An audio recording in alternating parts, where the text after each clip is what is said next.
Hi, Miso, kakabili ko lang ng soap na to. Ang pangalan niya ay Akika Herbal Pet Soap.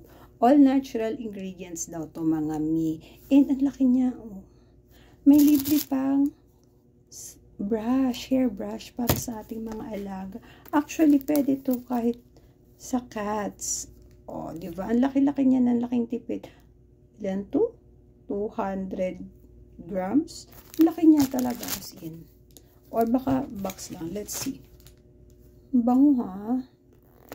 O, diba? Ang sabi dito ay yan, sterilization, anti-parasitic, at higit sa lahat, deodorization.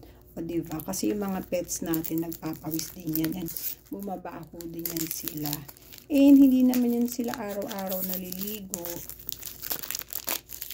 Kaya maganda yung may deodorization. Alam nyo ba, sa grocery, mahal ang mga pet soap. Doon ko binili si Cupcake ng sabon. Tapos, 100 plus isang bar na maliit. Ito, look, oh, ang laki-laki niya na. Laki-laki niya na. Tapos, 100. Kung malala, binayaran ko, guys. Parang 160, 170. Tapos, dalawa na siya. Dalawa na. Uy, ang laki niya. May palipi pa siyang ganito. Alam niyo, pag nilagay niyo yung soap niyo dito, mas madali siyang maglalather. Swear. Meron akong mga ganito sa mga sabon namin. Mas madali siyang naglalather. Tapos kahit ikuskus niyo siya sa balat para instant hilod. Ay nako, very good. Oy, seller, thank you sa ano.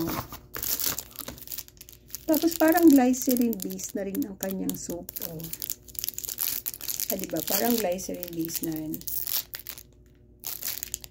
And maraming good reviews about this soap. Kaya naman, excited na akong itry to kay Cupcake. So, nang hinihintay nyo mga mi, itry na din natin to sa inyong mga alaga. Ha? Or kung na-try nyo na, lagay nyo yung comment dyan. Okay?